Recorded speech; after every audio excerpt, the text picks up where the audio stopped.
Bonjour. Qu'est-ce que la lumière? La lumière aux deux visages. Alors, d'abord, il y a eu le modèle corpusculaire de la lumière de Newton, XVIIe siècle. Il pensait que la lumière était constituée de petits grains de lumière. Petits grains de lumière, un petit peu comme des grains de sable. Pour lui, c'était ça. Alors, ce modèle corpusculaire pour corps, d'accord, permet d'expliquer quoi comme type de phénomène lumineux? Alors, d'abord, le phénomène de réflexion.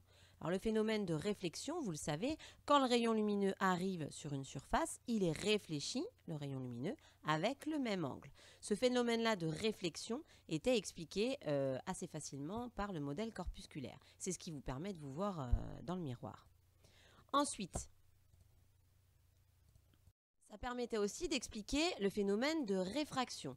Alors, le phénomène de réfraction, vous avez un rayon lumineux qui arrive à la surface d'un autre milieu, et dans ce cas-là, le rayon est dévié. Il change de direction dans l'autre milieu. Et donc, cet angle-ci est différent de cet angle-là. Donc là, le modèle corpusculaire, pas de problème, il permet d'expliquer ces phénomènes-là. Il permettait aussi d'expliquer la dispersion ou décomposition de la lumière que Newton a découvert et a expliqué.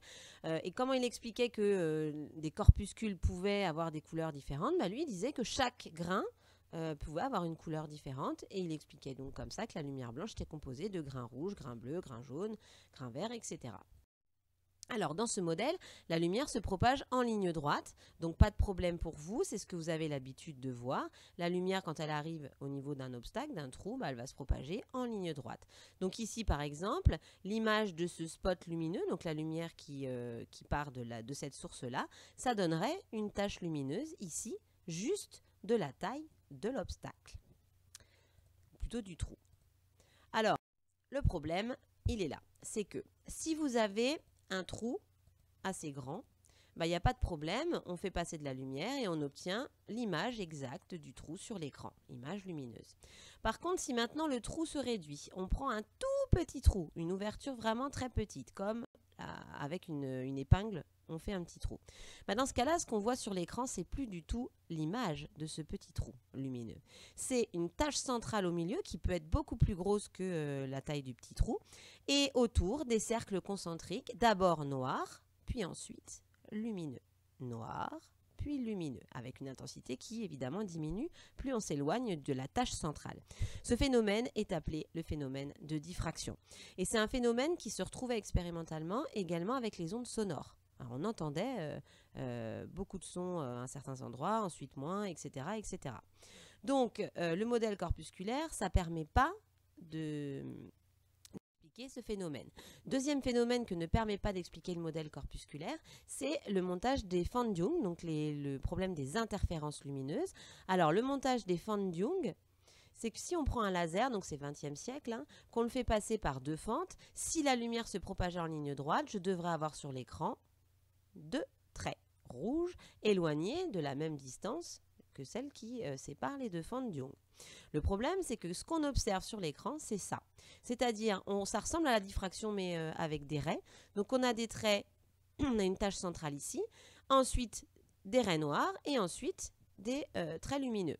Et si on regarde en grossissant, voilà ce qu'on a au niveau de la tache centrale. On a des fentes, des raies lumineuses rouges équidistantes. Donc, le problème du modèle corpusculaire, qui ne permettait pas d'expliquer ce problème-là. Donc, il permet de décrire les phénomènes comme la réflexion et la réfraction, mais il ne décrit pas ni la diffraction, ni le phénomène d'interférence. On ne peut les expliquer avec ce modèle-là.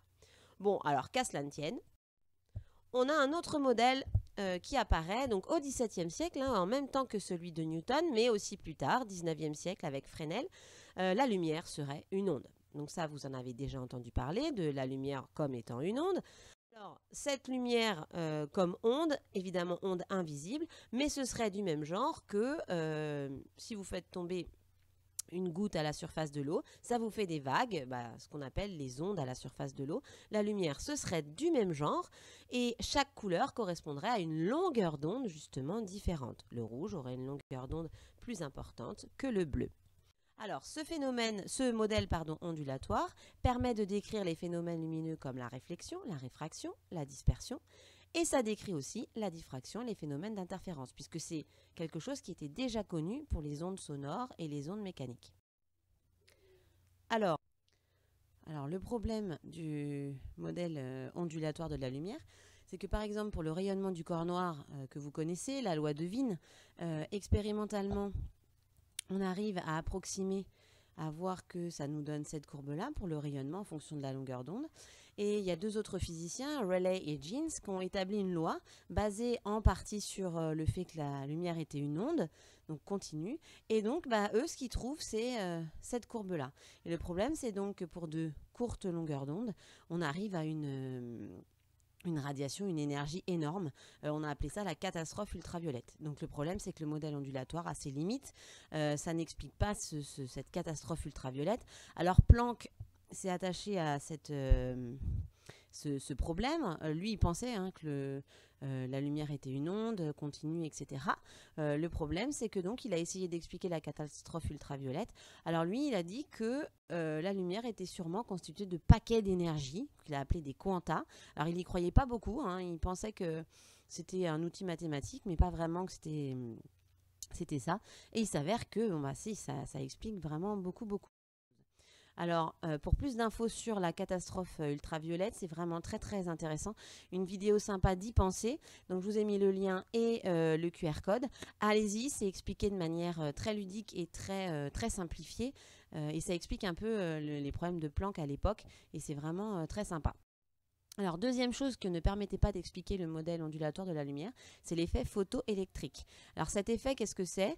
Cet effet, c'est que sur un bout de métal, si on envoie de la lumière, on arrive à éjecter, alors pas n'importe quelle lumière, certaines radiations, certaines longueurs d'onde, on arrive à éjecter des électrons.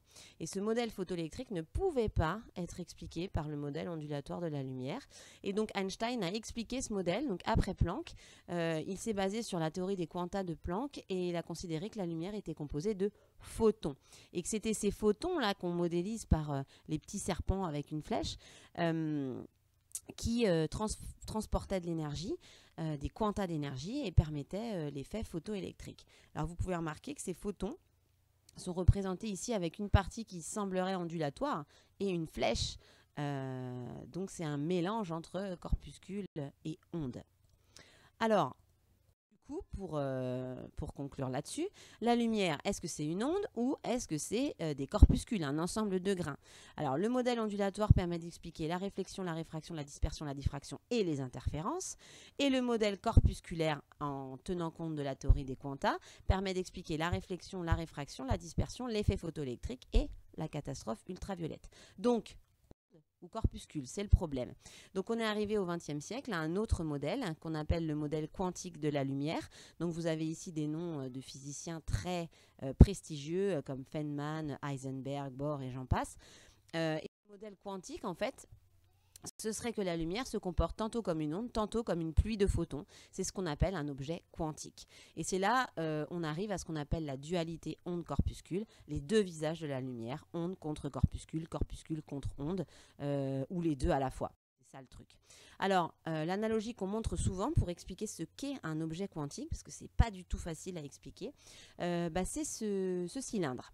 Imaginez ce cylindre. Si vous le regardez par là, si vous vous mettez ici, qu'est-ce que vous voyez? Si on éclaire par ici, on voit sur l'écran l'ombre du cercle. Okay. Ensuite, si par contre on éclaire de ce côté-là, on voit un rectangle sur l'écran. Okay. Donc si on ne vous montre pas le cylindre, mais qu'on vous montre uniquement ce qu'on obtient sur l'écran, on a deux images différentes pour un même objet. Donc c'est ça un objet quantique, c'est suivant le point de vue, on a deux choses différentes, mais qui peuvent expliquer chacun certains phénomènes.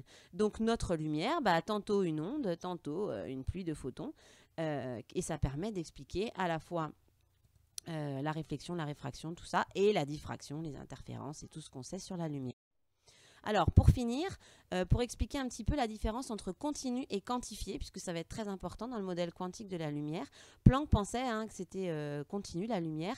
Il s'est avéré que non, quantifier. Donc regardez, par exemple ici, vous avez des quantités qui vont être dites continues. Par exemple, quand je pèse des légumes, bah, j'ai 1,2 kg, 1,3 kg, 1,5 kg. Donc ça va être continu. Quand vous prenez de l'eau, c'est pareil, hein, c'est de manière continue, c'est pas par paquet. Par contre, quand vous prenez une plaquette de beurre, une salade ou un pack d'eau, bah, vous pouvez en prendre 1, 2, 3. Donc là, c'est par paquet. 1, 2, 3 salades, pas une et demie. Et 1, 2, 3, 4, 5 paquets de beurre et pas 1,5. Donc voilà ce qu'on appelle quantifier. Ensuite, autre chose qui permet de bien expliquer aussi ce modèle-là, c'est l'altitude d'un passant ici. Vous avez deux possibilités pour monter une côte. Soit vous prenez un petit rail, comme ça, une petite locomotive, et vous montez sur des rails. Et là, vous allez monter de façon continue. Alors que si on monte sur des marches, on va monter de manière quantifiée, c'est-à-dire une marche, puis 2, puis 3, puis 4, etc. C'est-à-dire que notre altitude sera quantifiée. Ce sera par exemple 15 cm, puis 30, puis 45, etc. Alors qu'ici, on va passer par toutes les altitudes possibles entre le point de départ et le point d'arrivée. Donc, on a soit une altitude continue, soit une altitude quantifiée par palier. Donc retenez bien la notion de palier puisque ça va revenir avec les niveaux d'énergie. Voilà, j'espère que ce diaporama était à peu près clair. On reviendra évidemment sur la dualité onde-corpuscule, mais à vous de jouer maintenant.